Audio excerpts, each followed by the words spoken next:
The cold came differently that year, not as it usually does, slow and gradual, a few degrees at a time, the kind that gives you days to prepare. This cold arrived in a single afternoon.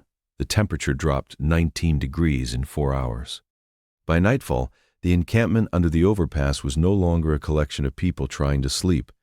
It was a collection of people trying to survive until morning. Tarps snapped in the wind. Cardboard boxes, the material of necessity, the thing people stacked around themselves when there was nothing better, began to sag where moisture found the seams. Sleeping bags that had been adequate 2 nights before were suddenly not enough. People burned anything that would burn. They pressed together for warmth. They watched the sky and hoped for morning. Margaret did not press together with anyone. She was in her shelter, and her shelter was the reason she was warm. 3 months earlier, the people in that same encampment had laughed at her. Not quietly, not behind her back the way people sometimes manage their skepticism. Openly. They watched her drag white foam panels across the cracked asphalt of an abandoned strip mall parking lot. Big industrial blocks of the stuff. The kind packed around refrigerators and washing machines. The kind appliance stores threw in their dumpsters every week without a second thought. And they said things. What is that supposed to be? She's building a doghouse out of garbage. One man who had been sleeping outside for 11 years and considered himself an authority on the subject told her in careful detail why it wouldn't work. Too flimsy. No weight to it. The wind would take it apart in a week. Not enough to keep anything warm. Margaret listened to him. She nodded. Then she kept building. To understand why that shelter worked, why it kept her warm on nights that killed people in other places, you have to understand something about the material she was building with. And something about why it kept ending up in dumpsters in the first place. The foam is called expanded polystyrene, EPS. What most people call styrofoam, though that's technically a brand name for a different product. Manufacturers make it by taking tiny polystyrene beads and blasting them with steam, which causes them to expand 40 to 50 times their original volume. The expanded beads fuse together in molds and harden into those big white blocks, the ones that cradle a new TV or refrigerator in a shipping container, the ones that hold their shape through 3,000 miles of freight and then get thrown away the moment the product inside is unpacked. Nobody keeps the foam. There's no economic reason to. It weighs almost nothing. It takes up enormous space, and recycling infrastructure for it barely exists in most cities. The United States generates hundreds of thousands of tons of it every year. Almost none of it gets recycled. It ends up in landfills or in dumpsters, sitting there clean and dry and structurally intact, week after week. This is the material people laughed at Margaret for using. Here is what those people didn't know, or didn't think about, or knew and dismissed without really considering what it meant. Expanded polystyrene is 98% air, 2% plastic. 98% air. What that means, in thermal terms, is that when you hold a block of EPS foam, you are essentially holding trapped air in a rigid matrix. And trapped air, air that cannot move, that cannot form the convection currents that carry heat away from a warm body, trapped air is one of the most effective thermal insulators that has ever existed. It is the same principle inside a down jacket, inside a double-paned window, inside the walls of any well-built house. The plastic is just the cage. The air is what does the work. A 2-inch block of EPS foam delivers roughly 8 units of thermal resistance, what insulation engineers call R value. A standard insulated wall in a heated American home delivers somewhere between R13 and R19. So Margaret wasn't building a wall as good as a house wall, but she was building something in the same range of thermal performance. Something categorically different from cardboard, from tarps, from the materials that everyone else in that encampment was relying on. Cardboard, for comparison, delivers about R1 per inch when dry, and when wet, which cardboard in a winter encampment always eventually becomes, from rain, from snow, from condensation, from the moisture of breath, its insulating value collapses to near zero. A wet cardboard box doesn't keep you warm. It might as well be a thin shell of nothing. The moisture that soaks into the corrugated paper creates a pathway for heat to conduct straight out. Foam doesn't absorb moisture. The cells are closed. Water sits on the surface and runs off. the interior stays dry. Margaret had noticed this before she understood anything else about the material. She touched it through rain, picked it up off wet pavement, and it was dry on the inside every time. That was the observation that started everything. Not a calculation, not an engineering principle, just a noticing. This thing stays dry. She had been unhoused for 2 years and 7 months when she started collecting it. Before that, she had worked. Before that, there had been an apartment, a paycheck, the ordinary scaffolding of a life. There is an entire other story in the gap between that and the parking lot. Medical bills that compounded faster than any income could address. A lease that lapsed during a hospital stay. A rental market that doesn't allow for gaps in payment history. And that story matters enormously. But it isn't this story. What matters here is who she was by the time she started dragging foam across that lot. She was practical in a way that deprivation makes you. She had stopped caring whether something looked right and started caring only whether it worked. She had watched her first winter's shelter, the cardboard and tarp arrangement that seemed reasonable at the time, collapse into wet uselessness during a sustained rain event. She had spent the worst nights of that winter in emergency warming centers when she could find space, pressed against strangers, sleeping badly, grateful for the heat but spending half the night awake with the vigilance that comes from not having a door that locks. By her second winter, she had gotten better at managing what she had, but better management of poor materials still leaves you with poor materials. The cardboard still went soft. The tarps still let drafts through at the edges. The cold was still something to endure rather than something she had actually solved. The foam was different from everything she tried before, and she spent weeks thinking about why before she started building with it. Not thinking in any formal way, she didn't have engineering texts to consult, didn't have anyone to talk the idea through with, but turning it over in the back of her mind, the way you do with something that might matter. She thought about the way the material felt in her hands, the way it gave slightly under pressure and then sprang back. She thought about how it seemed to have almost no weight at all for how much space it took up.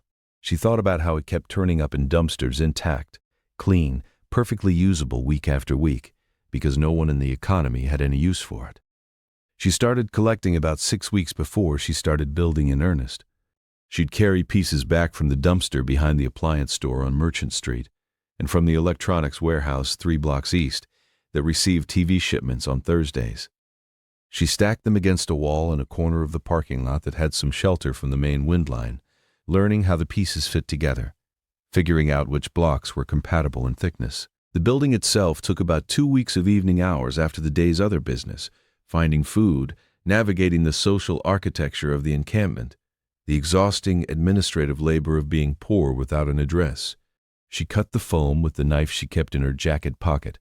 She sealed joints with duct tape, pressing it firmly into the slight compression at the seam edges. She discovered that the foam, when pieces were stacked and joined correctly, held its shape without any additional structural support. The material was stiff enough, and the pieces locked against each other in a way that created mutual reinforcement. The finished shelter was roughly the size of a large dog kennel, 4 feet wide, 3 feet tall, 6 feet long, just large enough to lie down in with a few inches to spare. She lined the inside with a salvaged moving blanket. She put her sleeping bag in the back half for use as bedding. She cut a door flap from a thinner piece of foam and hinged it along the top edge with tape, so it fell shut by gravity and could be pushed open from inside. When she was done, she stepped back and looked at it. It was white and plain and blocky and low to the ground. It had none of the visible presence of a real structure. It looked like something a child might build, or something that belonged in a warehouse holding temperature-sensitive freight, not something that belonged in the category of human shelter. The man who had been sleeping outside for 11 years looked at it too. He said, "Enjoy your coffin." She crawled inside at around 9 that first night. The temperature outside was 28 degrees Fahrenheit. Inside the shelter, at first, it was just cold. The foam walls were cold to the touch. The air inside was cold. For the first few minutes, lying there in the dark in a space so small she could touch all 4 walls without moving, she had the obvious thought. Maybe they were right. Maybe this was just a smaller version of cold, instead of a different relationship to cold entirely. She didn't leave. She had learned something in 2.5 winters about the first minutes of anything. Your body always panics first. Fear signals before information. She had learned to let the panic run through without acting on it, to wait through the initial minutes and see what the situation actually was rather than what it felt like in the first rush of discomfort. She waited. At around 20 minutes, she realized she wasn't shivering anymore. That was the moment that mattered. Shivering is your body generating emergency heat, your muscles contracting rapidly to produce warmth you're not producing fast enough through ordinary metabolism. When you stop shivering in cold conditions, one of two things has happened. Either you've gotten so hypothermic that your body has given up the fight, which is dangerous and feels a specific way, foggy, confused, unreasonably comfortable, or the temperature in your immediate environment has risen enough that your body no longer needs to fight. Those two things feel completely different, and she knew the difference. She was warm, not house warm, not thermostat warm, but the air around her had changed temperature in a real and measurable way. The foam walls, which had been cold to the touch 20 minutes ago, were now barely cool. She unzipped the outer layer of her jacket. What had happened is straightforward physics, though she didn't know the vocabulary for it. The human body at rest produces roughly 100 watts of continuous heat, the same output as a bright incandescent light bulb, running all the time without stopping as long as you're alive. In open air, that heat escapes immediately into an environment with essentially infinite capacity to absorb it. You produce heat faster than you notice it leaving, and you're always losing the exchange. But sealed inside a small, well-insulated box, the math changes entirely. The total surface area of Margaret's shelter was roughly 66 square feet. 100 watts of body heat, the furnace she carried with her everywhere, had only 66 square feet of wall to escape through, and each square foot of that wall had 8 units of resistance working against the transfer. The heat accumulated, the interior temperature climbed. At equilibrium, the point where heat leaving through the walls balanced heat entering from her body, the interior was close to 70 degrees Fahrenheit. 70 degrees in a parking lot in late November. From one sleeping person and 2 inches of foam. The size of the shelter was not a limitation, though everyone had treated it like one. It was the mechanism. A larger shelter with identical insulation would not have warmed the same way. A 10 by 10 foot room with identical 2-inch foam walls and one human inside it would stabilize only a few degrees above outside air temperature, because the surface area has multiplied dramatically while the heat source stayed constant. The ratio of heat source to heat-losing surface is what governs the interior temperature. The smaller the box, the more favorable that ratio is. The man who'd called it a coffin was commenting on its smallness, as if smallness were a flaw, but that smallness was, in thermal engineering terms, the whole point. She slept. Outside that first night, 3 people in the encampment slept poorly. One left at 2 in the morning to find an emergency shelter a mile away. Another man's cardboard arrangement, which had seemed adequate in the early evening, was damp by midnight and had lost most of its value by 3 in the morning. He spent those last hours before dawn shivering continuously, which was his body's way of generating emergency heat, which worked in the sense that he survived the night, but which cost him something: exhaustion. A kind of cellular depletion that takes days to recover from. The 11-year veteran, Raymond, slept badly. He had a propane burner. It helped, but his tarp arrangement let wind through at the seams and edges, and at some point before dawn he woke up with his feet numb and his hands nearly as bad, and he lay there in the dark adding more gas to the burner and waiting for feeling to return. Margaret woke up at dawn, warm. She opened the foam flap and cold air rushed in immediately. The contrast between inside and outside absolute and obvious. She stepped out into the lot. The morning was gray and still cold, the kind of cold that sits in the ground and radiates upward. Raymond was awake nearby, hands wrapped around a thermos. He didn't say anything to her. She didn't say anything to him. But he saw her face. She looked the way anyone looks when they've slept well, which in that context was a remarkable thing to look like. And something in him registered that the outcome of the previous night had not been what he'd expected. Word moved through the encampment the way it always does in those places, without announcement, through observation. Janelle, who had been sharing a tent with 2 other women, came and looked at the foam shelter a few days later. She touched the outside of it. She asked Margaret where the foam came from and how the pieces fit together, and what tools were needed. Margaret told her, the appliance store dumpster on Merchant Street, the knife in her pocket. Tape. Janelle spent a week collecting. Then she built her own, slightly longer than Margaret's to accommodate her height. Marcus, who had been relying on a propane burner and a tarp arrangement for 2 winters, watched all of this with the particular skepticism of someone who has already settled on a method and doesn't want to examine it too closely. He asked Margaret one question after about 10 days of watching. Not a hostile question, just a technical one. He asked about the floor. His feet were always the coldest part of him. She told him she was sleeping on 2 layers of foam, and her feet were fine.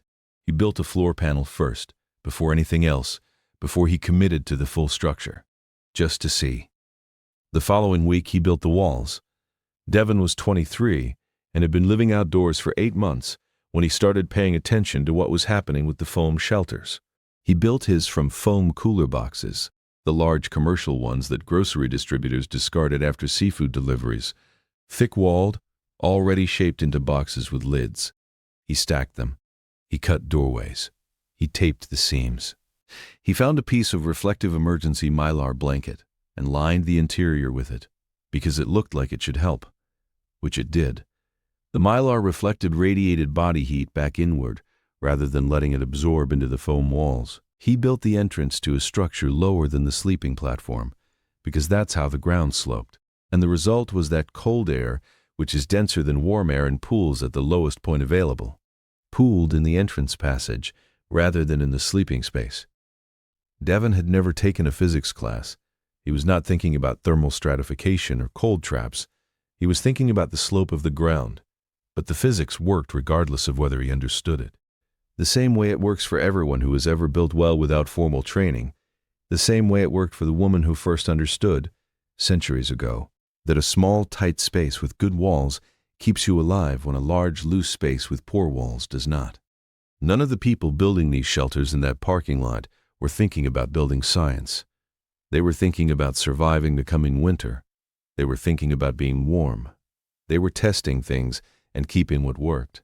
It is the oldest form of engineering there is, and it produces good results for the same reason formal engineering produces good results, because physical reality is not negotiable, and paying close attention to it tends to generate accurate conclusions regardless of the credentials of the person paying attention. By late November, the encampment had 4 foam shelters. Margaret's original, Janelle's longer version, Marcus's hybrid, which combined foam walls and floor with a tarp ceiling, a compromise between his old system and the new one. Devin's cooler box structure, which was, in ways none of them knew yet, the most thermally sophisticated of the 4. The cold that year arrived in late January in a way that weather services don't usually describe. They used the word historic. They used the word exceptional. A pressure system stalled over the region and refused to move, and temperatures that had been sitting in the teens began dropping into single digits, then below 0, then, for 3 consecutive nights, well below 0 Fahrenheit, with wind chill values that the National Weather Service rendered in the darkest red on their charts, the kind of red that means, do not be outside, the kind of cold that kills people, not as a figure of speech, but as a physical fact. Emergency warming centers filled up and began turning people away. The news covered deaths. The city issued statements. Social service organizations deployed vans. It was the kind of cold event that, afterward, people would refer to by the year, the way you refer to major storms. The winter of. The year it got that cold. In the encampment under the overpass, the people in foam shelters were warm. Not the warmth of a house. Nobody was comfortable in the resort vacation sense of comfortable, but survivably warm. The kind of warm that means your core temperature is holding and your body is not spending all its reserves fighting just to stay functional. The kind of warm that means you wake up in the morning having actually slept, rather than having monitored your own survival for 8 hours in the dark. On the second night of the extreme cold, the night the forecast called for -11 degrees Fahrenheit with wind, Raymond ran out of propane. He woke Margaret at around 2 in the morning. She heard him at the flap, and opened it from inside. He didn't say much. She moved her sleeping bag toward one end, and he lay down in the remaining space. They were both quiet. The foam flap closed behind him. Within 30 minutes, the combined body heat of two people in a space sized for one had raised the interior temperature noticeably. Margaret had been warm before he arrived. Now it was warmer. Both of them slept. They came out in the morning, -11 degrees Fahrenheit. The kind of cold that makes the inside of your nose feel like it's crystallizing with each breath, that makes every exposed surface of skin register pain within seconds. Raymond had been sleeping outside for 11 years. He had survived winters by managing fire, propane, wood, whatever he could feed into a heat source. He had always treated warmth as something that came from burning things, and shelter as the container that kept the burning things close to you. The idea that the container itself was the mechanism, that the warmth came from inside the container, from a source you carried with you always, and that a good enough container could hold that warmth against temperatures no fire-dependent system could sustain if the fuel ran out. This had not been part of his understanding. He stood in the morning cold and thought about 11 winters. He said, "I thought you needed space. I thought small meant worse." She said, "Small means the heat you already have goes further." He was quiet for a moment. Then he said, "I've been trying to heat the outside." That sentence, "I've been trying to heat the outside," is in some ways the whole education this story contains. It is what most improvised cold weather shelter approaches amount to. You bring a heat source. You try to produce enough warmth to overcome the cold in whatever volume you've enclosed yourself in. The problem is that this approach is fighting the physics from the losing side. Cold is not a thing. Cold is the absence of heat. And absence doesn't run out. It doesn't run low the way propane runs low. The cold outside a tarp tent on a -11 night has more capacity to absorb heat than any portable fuel source can produce. You will always be fighting a larger reservoir than you have resources to overcome. Margaret's approach started from the other side. She didn't try to overwhelm the cold. She contained the warmth. She used a material that resists heat transfer, that slows the movement of heat from warm to cold. And she made the container small enough that her body's own constant heat production was sufficient to maintain a survivable temperature differential. No fuel required, no infrastructure, no running out. This is a conceptually simple idea, simple enough that once you hear it stated plainly, it seems obvious. Of course you should contain heat rather than fight cold. Of course a small, well-insulated space is warmer from body heat than a large, poorly insulated one. Of course the material matters. But knowing something in principle and recognizing it in a specific material discarded in a specific dumpster are two different things. The gap between those two things is where Margaret's particular intelligence lived. She didn't know the principle. She knew the foam was dry. She knew the foam was always dry, even in the worst weather, while everything else eventually got wet and failed. She followed that single observation, dry, stays dry, doesn't let wet through, to its logical end, and the logical end was a shelter that held 70-degree air on a -11-degree night. The cold continued for 8 days. On day 3, Devon's cooler box structure was evaluated by the others with new seriousness because Devon had the highest interior temperature of anyone. He explained what he'd done, the mylar lining, the sloped entrance, and the others incorporated what they could into their own setups. Janelle added a mylar liner. Marcus reinforced his ceiling with a second tarp layer to reduce drafts. Margaret added a second layer to the floor section she'd noticed was coldest.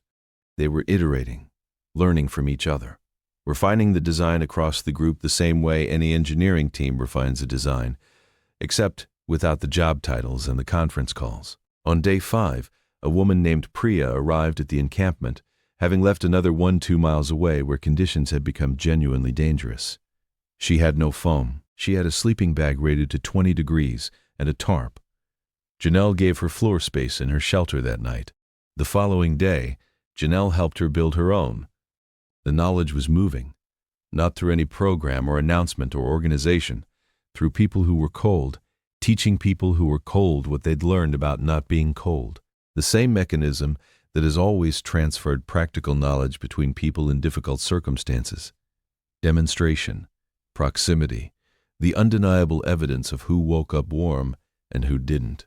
On day 7, Raymond rebuilt his shelter from scratch. He used everything he'd observed over the previous week and everything he'd learned in the one night he'd spent in Margaret's. He built it smaller than he initially wanted to, which felt wrong to him, but which he did anyway because he'd understood the principle now. He lined it carefully. He paid attention to the seams. When he finished, he crawled inside and lay down. He came out after 20 minutes and said nothing, but his face said something. The cold broke on day 8. A warm front came up from the southwest, and the temperature rose 15 degrees in a single morning. The encampment did something unusual. People stayed put. Nobody moved. Nobody reshuffled. Nobody did the constant minor migrations that usually characterized weather transitions. They sat in the thin winter sun, in whatever patches of pavement offered the best angle, and they talked, which was also something the encampment didn't do collectively very often. What the weather services would eventually calculate was that those 8 days represented the most sustained extreme cold the region had experienced in 42 years, the kind of event that gets written about afterward, the kind that appears in public health reports and insurance analyses, in city emergency preparedness reviews. In the encampment under the overpass, there were no hypothermia deaths. There were close calls. One man who was not in a foam shelter was taken to the hospital on the 4th night and recovered. But in the foam structures, in the shelters built from packaging waste, built by people with no formal training and no resources, built against the advice of people who had more experience but less insight, everyone survived. Every single one. Hypothermia does not give points for effort. It does not distinguish between people who tried hard and people who didn't. It has one criterion. Is your core temperature holding above 35 degrees Celsius? If it is, you survive. If it isn't, the outcome is predictable and irreversible past a certain point. The foam shelters met the criterion on nights when meeting it should not have been possible without a building, without a furnace, without any infrastructure whatsoever. The man with 11 years of outdoor survival experience, Raymond, had not met the criterion through his own methods on the 2nd night. He had met it because he knocked on a foam flap at 2 a.m, and someone opened it. There is something in that exchange that is worth sitting with. He had more experience than anyone in the encampment. He had survived winters that would have killed less experienced people. He had developed genuine expertise in outdoor cold weather survival, and his expertise had a blind spot in it. The assumption that warmth required a heat source, that better shelter meant bigger shelter, that materials had to be substantial looking to be thermally substantial. Margaret had none of that experience. She also had none of those assumptions. She had only 2.5 winters and a noticing about dryness, and the patience to follow the noticing to where it led without asking permission from anyone who might have told her it was a bad idea. After the cold broke, Raymond spent 2 weeks building what he later described as the shelter he should have built 2 years ago. He built it carefully. He measured the pieces before cutting, which none of the others had done with much precision. He paid attention to cold bridging, the places where a joint or seam creates a path of lower resistance for heat to escape, and taped those places carefully. He built an entrance vestibule, a small antechamber of foam that created a transition zone between outside air and sleeping space. He didn't fully understand why the vestibule helped. He just noticed, from Devon's structure, that a transition space seemed to matter, and he replicated it. He was right that it mattered. Cold air is denser than warm air. It pools at the lowest points in any system, and given a path of entry, it follows that path to wherever it's densest and coldest. Usually the floor, usually the entrance. A vestibule interrupts that flow. The cold air pools in the vestibule rather than the sleeping space. The sleeping space stays warmer. This is, again, a principle understood by cold climate builders for centuries, arrived at by careful observation long before anyone developed the physics vocabulary to describe it. None of that history was available to Raymond as he built. He was working from observation and instinct, and the one night he'd spent somewhere genuinely warm. Janelle taught Priya how to build a proper one, rather than the quick emergency structure she'd assembled for the worst nights of the cold. They spent a Saturday afternoon on it, measuring and cutting, arguing mildly about joint technique, arriving at decisions through trial and small tests. Priya taught 2 other people over the following weeks. The shelters multiplied. The knowledge moved. Margaret watched this happen with something that wasn't quite satisfaction. Satisfaction implies you expected the outcome, and she hadn't, not entirely. She'd expected the shelter to work. She hadn't expected it to work well enough to teach. She'd built it as a solution to her own problem, with her own hands, for her own survival. The fact that it became something else, a model, a method, a thing that other people refined and passed on, that was not something she had planned. She still lives in the encampment. There is no neat resolution to that fact. She didn't get housed because of the shelter. The shelter didn't attract attention from anyone in a position to change her housing situation. The city still periodically issues notices about the encampment. The material conditions of her life did not transform because she built something clever, and it worked. What transformed was the winter. That winter, in that encampment, the cold did not win. In a place where the cold had every structural advantage, no walls, no furnace, no infrastructure, no safety net, the cold did not win. A woman who noticed that foam was dry built a box that trapped air and contained heat, and in the coldest sustained period in 4 decades, everyone who slept in a foam shelter woke up the next morning. That is not a small thing. Heat loss is simple physics. A warm object in a cold environment loses heat. The rate at which it loses heat depends on the temperature difference, the surface area exposed to the cold, and the resistance of whatever is between the warm object and the cold environment. Margaret couldn't change the temperature difference. Winter is winter. She couldn't change herself. She was still one human body producing 100 watts of heat. What she could change was the resistance, and she found a material that offered more resistance per inch, for free, than almost anything else available. The people who laughed at her were not stupid. They were operating from a reasonable set of assumptions built from experience with the materials they knew. Cardboard has no resistance.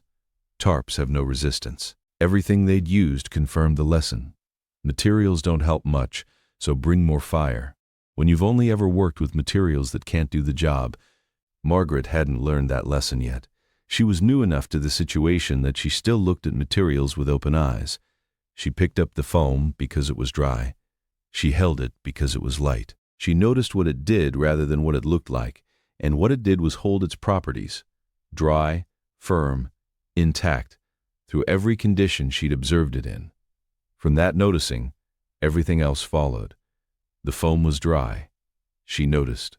She built a box from it, small, sealed, lined with a moving blanket, and she crawled inside on a night in late November when it was 28 degrees outside, and she woke up warm. And then the harshest winter in 40 years came, and the box was still there, and she was still inside it, and she was still warm. That's the whole story. And it contains, if you look at it carefully, something worth understanding about what intelligence actually is. Not the credentialed kind, not the institutional kind, but the kind that lives in close attention paid to physical reality by a person with nothing to work with except what's in the dumpster, and nothing to rely on except what actually works. She noticed the foam was dry. Everything else is physics.